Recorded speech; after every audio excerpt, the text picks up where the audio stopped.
the Garden City, the Silicon Valley of India, the pub capital, and lovingly called by the locals as Namma Uru Bangalore.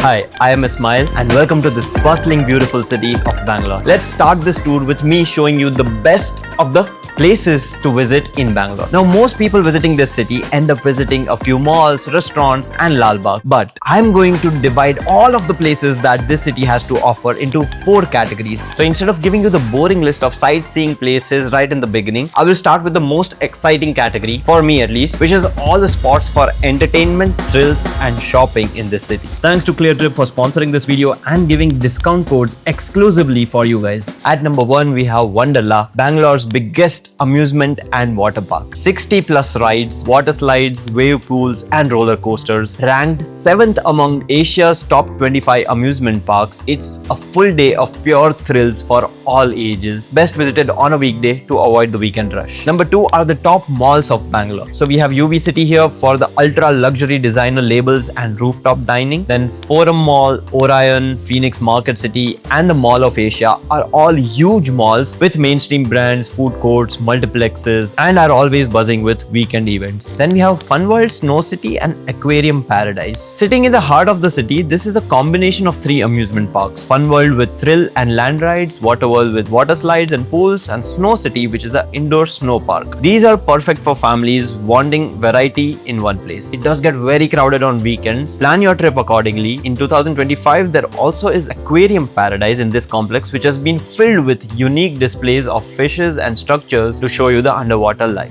A great outing for people with kids. Then we head to the area of Commercial Street, Brigade Road and Church Street. So these bustling streets form Bangalore's most vibrant shopping and cafe district. Commercial Street is for shopping fashion and lifestyle items from brands and local shops. Brigade Road is for strolling through pubs, brand stores and shopping from street vendors and the nightlife glimpses. Church Street has cafes, pubs, bookstores, arcades and more. These do get crowded and parking is very tough, but you can feel a good glimpse of the city's young, cool vibe over here. Other popular areas to experience the pubs and the nightlife are Koramangala and Indiranagar. Next is the group of adventure parks, arcades and go-karting arenas. So the popular ones are Loco Bear and Play Arena. These are great spaces for activities to try out trampoline parks, go-karting, arcade games, bowling, climbing and more all in one place. Then exclusive go-karting tracks like Torque Karting, Grips, Mercado are in the outskirts of the city. Active Grid is a fun new thing to try out with your friends, and laser tag and paintball arenas can be found at multiple places in the city for some fun time with groups. There are also escape rooms and rage rooms at a few popular parts of town like Koramangala and Indiranagar. Sky Jumper and Bounce are 2 huge trampoline parks in the city, and arcades and bowling places like Amoeba can be found at multiple spots across the city. I have few more recommendations and activities, but I will give them later in this video after I give you the rundown of other 3 categories, food and properties. Let's jump to the second category under places to visit section, which is the nature, parks and the outdoor areas of Bangalore. Here we will start at the Lal Bagh Botanical Garden, one of Bengaluru's most iconic green spaces. Lal Bagh is 240 acres of botanical gardens which are famous for its centuries-old trees, serene lake, flower shows and the glass house inspired by London's Crystal Palace. It's ideal for peaceful walks, photography and experiencing Bengaluru's garden city charm. Every 2 years, a flower show is held here in January, and during May each year,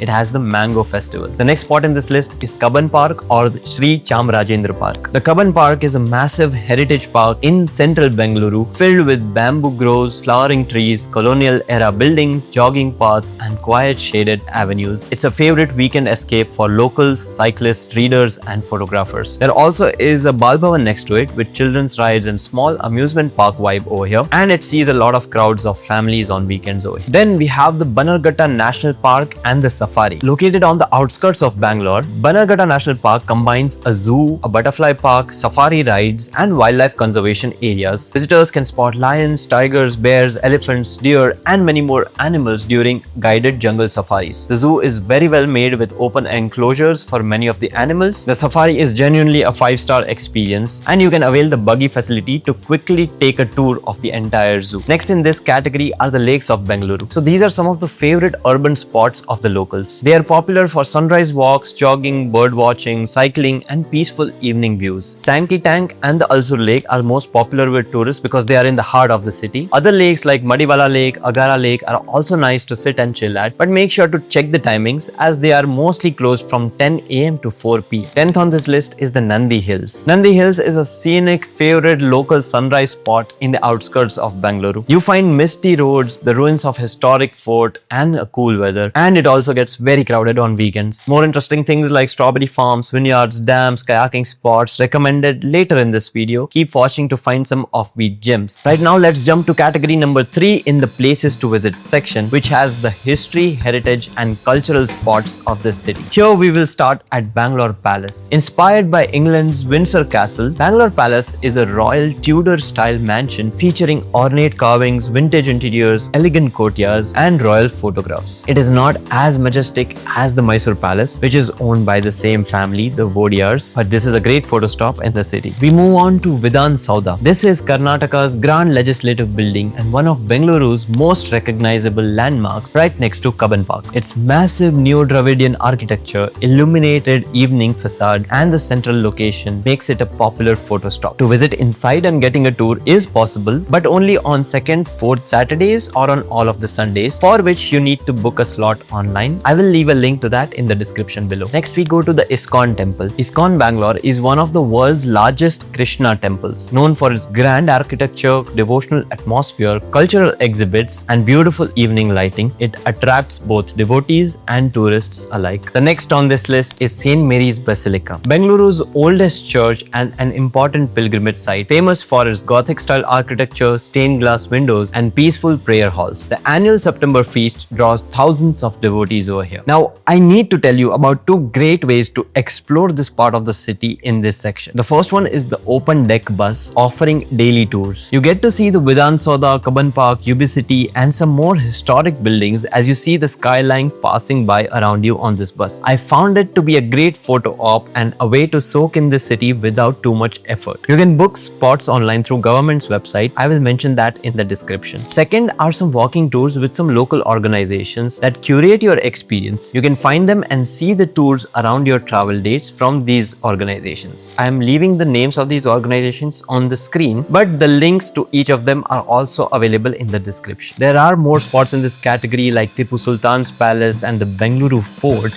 but I will show them later again in this video. Right now let me give you the highlights from the fourth and the final category, which is going to be arts, museums and learnings. The first in this category is the Vishveshwarya Museum, one of India's most engaging science museums, named after renowned engineer Sir M. Vishveshwarya, spread across multiple floors with themed galleries covering engines, space, electronics and biotechnology, all with hands-on interactive approach that makes complex ideas accessible to everyone. The kid inside me had fun engaging in all the interactive elements and exploring and relearning all the scientific concepts. Then we have the Namma Bengaluru Aquarium right next to Cubbon Park. It is a newly made aquarium with many displays, great for families with kids, but it does get crowded on weekends. Then we have the Hindustan Aeronautical Limited Museum, the HAL Museum. It is India's first aerospace museum and it showcases the giant leaps Indian aviation has taken, commercially and in defense, through aircraft displays, prototypes, working models, flight simulators and photographs. There is also an outdoor open-air section displaying famous aircrafts including MiG-21 and more. It is a top spot for aviation and defense enthusiasts. We move on to the National Gallery of Modern Art. Set inside a colonial-era mansion, NGMA showcases the cultural ethos of India through paintings, photographs, graphic prints, sculptures by top Indian artists. The gallery also hosts art workshops, film screenings, seminars, educational programs, guided walks, and has a small cafe, reference library, and a shop on premises. One of the most underrated cultural spaces in Bangalore, serene, spacious, and deeply moving. The next spot is similar, which is called Museum of Art and Photography, MAP,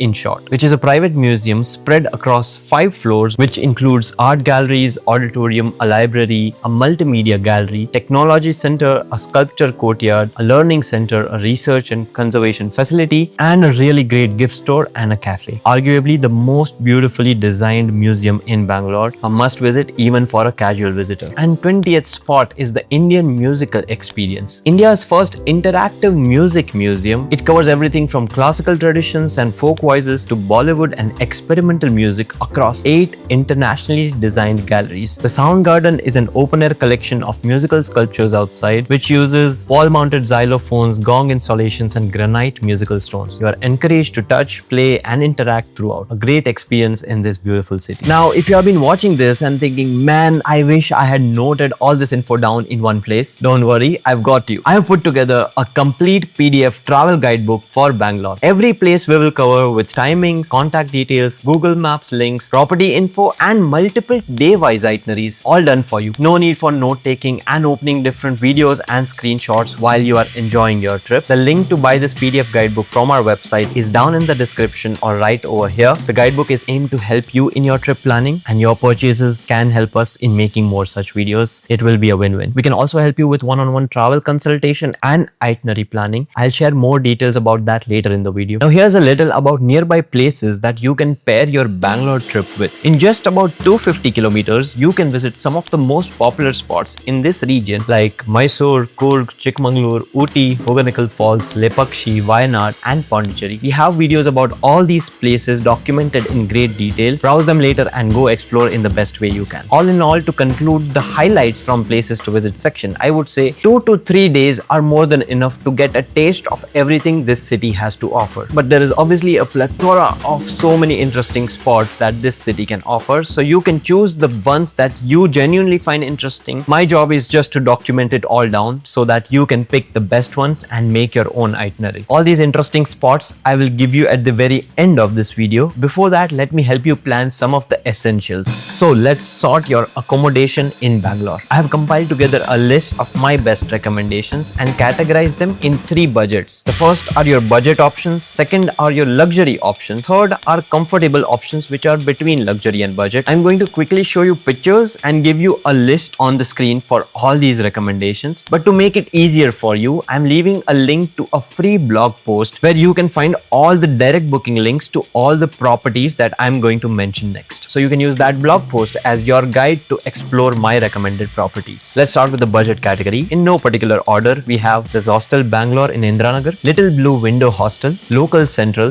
the Hosteler Bangalore, Ghost Stops Bengaluru, Loop by Zolo, Tribo Fortune Stay. Now we'll jump to the luxury category. Here we have ITC Gardenia, Four Seasons, Sheraton Grand, Shangri-La, Taj West End, the Oberoi, the Leela Palace. And in the comfort category, to get the best of both, you'll have Ramada Encore, Olive Service Apartments, Roydal Ace Boutique Hotel, Aiden by Best Western, Spectrum Hotels, Bloom Hotel, Alchemy Suites, and Lilac Hotel. And now here's the best part. Since flights and hotels take up the major chunk of your trip budget, we have partnered with ClearTrip to help you save on your bookings. Just download the ClearTrip app and use the code CTExplore to get flat 30% off on all domestic hotel bookings, 12% off on international hotel bookings. And as a new user, you will get up to 12% off on your first flight booking and 7% on all future bookings. App can make travel planning easier for you since you can compare the hotels, manage your bookings, and check all your flight details in one place. And the good news is that this isn't limited just to Bangalore bookings. You can use our code across ClearTrip's all offerings on hotels and flights for all of your trips. So if you are booking a trip to Bangalore or any other place, just use CTExplore on ClearTrip to get the best possible rates on your bookings. With that sorted, let's jump to food in Bangalore. So great food is another thing Bangalore is renowned for, from authentic local cuisine to global plates. Now I have a lot of recommendations, so I will divide them based on a few categories so you can understand what to expect at that place and how much it might even cost you. Let's start with the category of local cuisines. The most popular recommended places in this category will be CTR, MTR,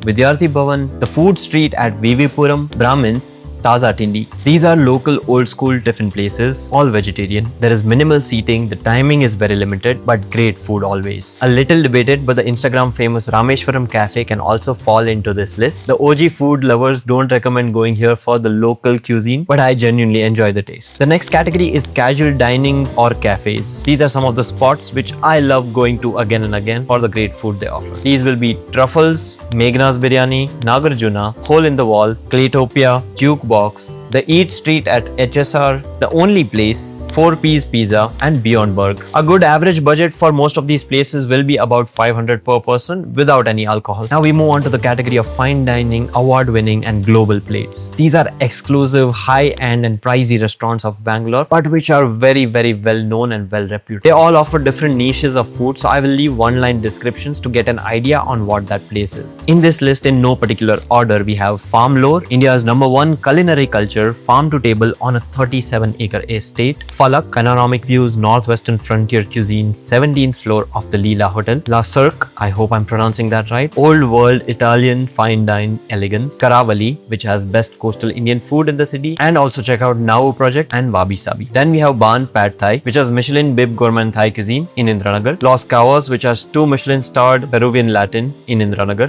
Chinita, best Mexican in the city. Kappa Chakka Kandahari, authentic Kerala modern setting. Nenapu and Naru Noodle Bar for authentic Japanese. Let's go to the next category, which has some of the best gastropubs and the local breweries of Bangalore, which it is known for. In no particular order, we have Bob's Bar, Toit, Pump House, Arbor Brewing Company, Hard Rock Cafe, Iron Hill, Plan B, Big Brewski, Uru Brew Park, the Beer Library. There are a few more which I would like to recommend, but I'll leave a list of this entire thing in the description. And on that note, I have made a custom Google map in which I'm including all the places to visit, including the properties and the food places based on their categories. I'm pinning them all down so you can use this Google map to plan your itinerary according to zones or nearby places and choose the best of what Bangalore has to offer. The link you can find in the description. If you really want a high-end party or bar experience, you can also check out ZL B23, Soka, Middle Room, Part 2, Pangeo, and Windmills. And lastly, a few exclusive dessert and coffee places which are my favorites: Divayu Art Cafe, Corner House, Magnolia Bakery, Art of Delight, Labonel, and 11 Bakehouse. That completes our food section, and very quickly we'll move on to the next one, which is the commuting options that Bangalore can offer you. It is common knowledge that Bangalore traffic is one of the worst in our countries. So I have identified 6 different ways that you can commute while you are traveling through Bangalore. The first, most popular and maybe the most convenient will be using aggregator online apps like Uber, Ola, Rapido, and Bangalore's own Namma for booking autos, taxis, or even bike taxis. They are almost available 24/7 in all of the regions of Bangalore. These are great because you don't need to worry about parking or your timings. You can just call them wherever you are as per your need.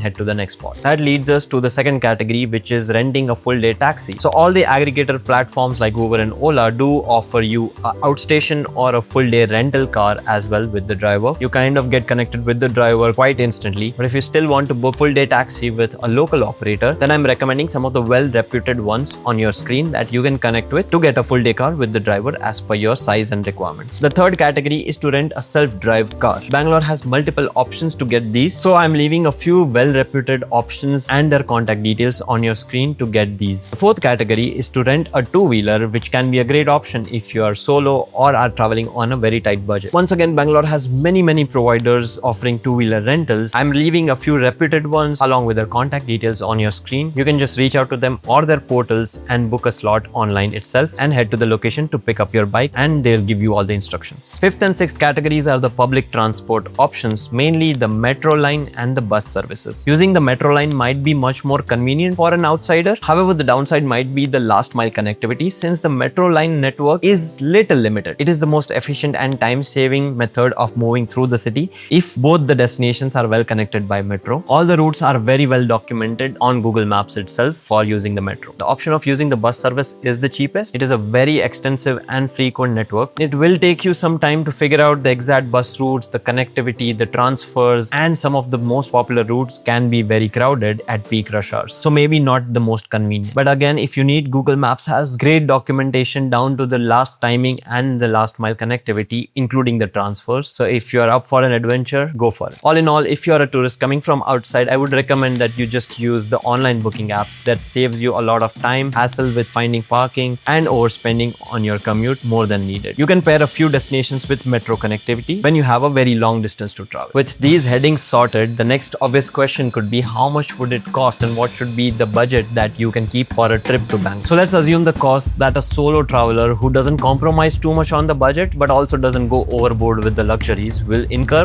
on a 3-day trip to Bangalore, where he stays in Bangalore for 2 nights. So the accommodation in a comfortable hotel can come up to about 2,500 per night. 3 good meal without drinks can be about 1,500 per day. Commute via autos or by renting a 2-wheeler can be about 700 per day. And the activities and the tickets budget, which is very subjective, but on an average you would end up spending about 2,000 on the entire trip. So the total trip cost can be rounded up to about 13 to 14,000 for 3 days, enjoying most of what Bangalore has to offer. Let me pair this section with some of the most common mistakes that I would want you to avoid as a traveler coming to Bangalore. Number 1, the commute timings. Although it's just one city, commute between 2 areas of Bangalore will feel like traveling outstation. There will be traffic everywhere. Small distances will also take a lot of time. Club nearby spots in a day or go linear from place A to B while covering the spots when you are planning your itinerary. You can again use the custom Google map I have linked in the description to see the nearby clubbing of spots from different categories so that you can chart out your itinerary. June to September is monsoons in Bangalore. It rains in short, unpredictable showers almost every day in peak season, so keep an umbrella handy during these months. Third, parking can be tough in many of the popular spots. Use cabs and autos. They are available 24/7 and the local auto wala annas will overcharge you a little, so either do negotiate or just use one of the booking apps to get a fair price. That takes us to the second last section in this video, some of the most frequently asked questions that we get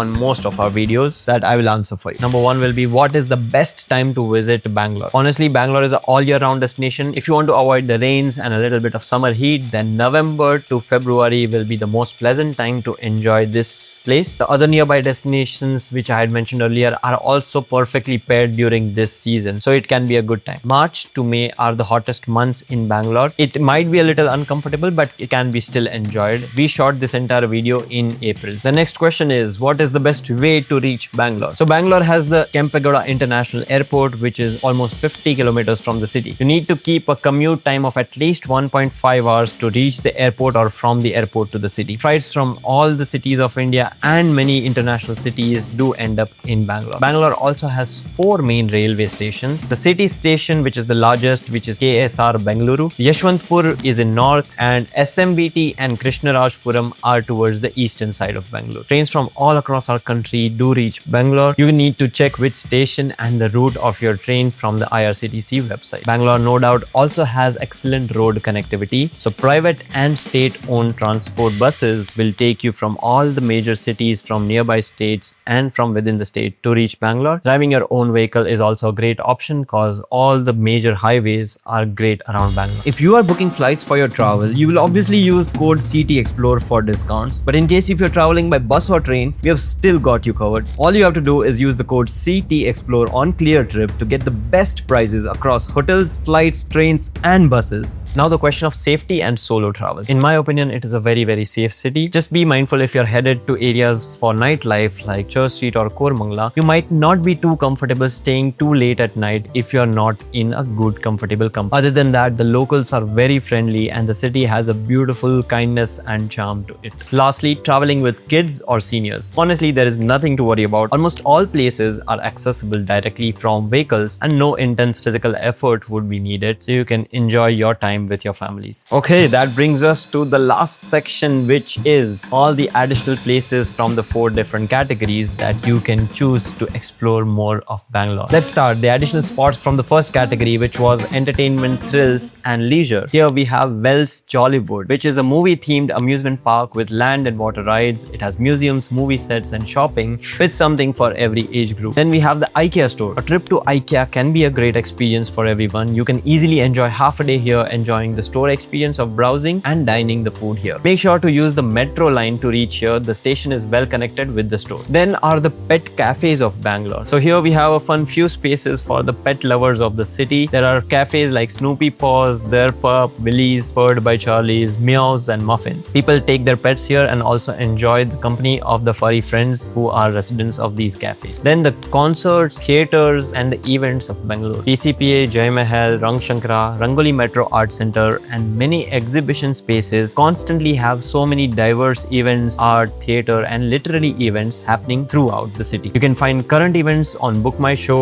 or District or Luma, such websites, to see what's happening in the city on your dates of travel from your favorite categories. Last in this category are some of the iconic festivals that this city hosts. There is Yelahanka Air Show, the Lalbagh Flower Show, Lalbagh Mango Show, Bengaluru Karaga Festival, Baswangudi Kadlekai Parishe, Bangalore Literature Festival, Bangalore International Film Festival, and there is the Sunday Soul Sante. Let's jump to the second category in places to visit of nature, parks and outdoors. Here we'll start with one-day treks around Bangalore. So Bangalore sits right in between many beautiful hills that become a perfect one-day trek destination. Popular ones being Skandagiri, Makali Durga, Savan Durga, Shivagange, Avala Betta. The full list and getting the permits to do these treks I'll list down in the description. The next spot is the Freedom Park. Built on the grounds of Bangalore's former central jail, Freedom Park is now a peaceful public space known for its historical significance, open lawns, walking paths and occasional cultural events or protests. The preserved jail structures and watchtower offer a glimpse into the city's colonial past. Then the Art of Living International Center. Located amidst greenery on Kanakpura Road, the Art of Living is a large spiritual wellness campus famous for the grand Vishalakshi Mandap, meditation sessions, yoga programs and serene atmosphere. It's a peaceful escape from the city with beautiful hill views and quiet walking spaces. The link to enroll in the programs or visiting this center I'll leave in the description. Next interesting find was the Bangalore Kayak Club. It's a popular adventure activity spot offering kayaking experiences in the outskirts of calm lake waters around Bangalore. It's beginner friendly and especially loved for sunrise and sunset sessions that combine light adventure with scenic nature view. Around Bangalore are a lot of vineyards that offer a tour through the entire process of making wines and a day out experience in the open nature. Some of them are Sula, Big Banyan, Rico Wine Park that you can check out to experience this. Then there is Bangalore Berry Company, which is a strawberry farm where you can go on an excursion of picking up fresh strawberries. I'll leave the details again in the description if you are interested in this. Another great find was Pyramid Valley International. It's known for housing one of the world's largest meditation pyramids. It's a spiritual retreat center focused on meditation, mindfulness and holistic living. Next on this list is the Manchanbele Dam, which is a scenic reservoir surrounded by rocky hills and greenery. The dam is in the outskirts and is often visited for a scenic drive by the locals. Then we have the Devanahalli Fort, a well-preserved 16th century fort near the Bangalore airport. It's historically important as the birthplace of Tipu Sultan. Fort features massive stone walls, old gateways, temples and remnants of the ancient military architecture. And lastly, Bangalore also has a few private petting zoos. Two popular ones are the Prani Pet Sanctuary and the Birds of Paradise Foundation, where you can pay them a visit to see the conservation efforts they are putting behind preserving the species of endangered animals and also interacting with them. That finishes all my recommendations from categories 1 and 2. We jump to the third category, which is the history, heritage and the culture spots in Bangalore. Here in the additional list, the first is the Tipu Sultan's Palace. This is a beautiful example of Indo-Islamic architecture. Tipu Sultan's summer palace was built primarily using teak wood and served as the summer retreat for the ruler. The palace is known for its arches, carved balconies, historic murals and small museum showcasing artifacts from the Mysore kingdom. A guided tour is recommended when visiting this place. Then we have the Bangalore Fort. Originally built as a mud fort by Kempegoda and later strengthened by Hyder Ali, Bangalore Fort is one of the few surviving remnants of the old Bengaluru. Though much of the fort no longer exists, the preserved gates and stone structures provide insight into city's military and political history from 500 years ago. Next is the National Military Memorial Park and the Indira Fountain Show. This memorial park honors soldiers of Indian Armed Forces through war memorials, statues, tanks and aircraft displays in the landscaped gardens. Located nearby is the Musical Fountain Park, which is famous for its synchronized water, light and music shows in the evenings. It's a popular family attraction and a good evening stop after visiting the nearby landmarks in the heart of the city. To end this list, we have many temples that I would like to recommend if you're a spiritual person. I've given you a list. You can check the timings on Google Maps while planning your visit. These are Shivoham Shiva Temple, Sri Doda Baswana Temple, Ragi Gudda Anjaneya Temple, Devrayana Durga Temple, Kavi Gangadeshwara Temple, Someshwara Temple and Adiyogi Shiva statue near Chikbalapur. Please ignore if I am making a mistake in pronouncing any of these names. And the last few recommendations from the fourth and the final category of arts, museums and learnings. Here we'll start at the Model Village or the Janpada Loka, often referred to as Model Village Experience near Bangalore. This is a folk art and rural heritage museum showcasing Karnataka's traditional values, life, crafts, costumes, musical instruments and architecture. This is an open air museum which gives you a glimpse into state's diverse cultural traditions. Then the Jawaharlal Nehru Planetarium, one of Bengaluru's best educational attractions. This planetarium offers immersive sky shows, astronomy exhibits, science displays and telescope sessions, popular with students and schools, families and anyone interested in the space sciences. Next is the Karnataka Chitrakala Parishad. It's a major cultural and art institution in Bengaluru. This hosts art galleries, handicraft exhibitions, student showcases and cultural festivals throughout the year. The campus itself is a charming, creative atmosphere filled with murals, sculptures and cafes. Next, Venkatappa Art Gallery. Named after renowned artist K. Venkatappa, the gallery showcases paintings, sculptures, antique artifacts and works by prominent Karnataka artists. Located right near Kabban Park, it's a quiet stop for art and history enthusiasts. Then we have three very unique and niche museums spread in the city.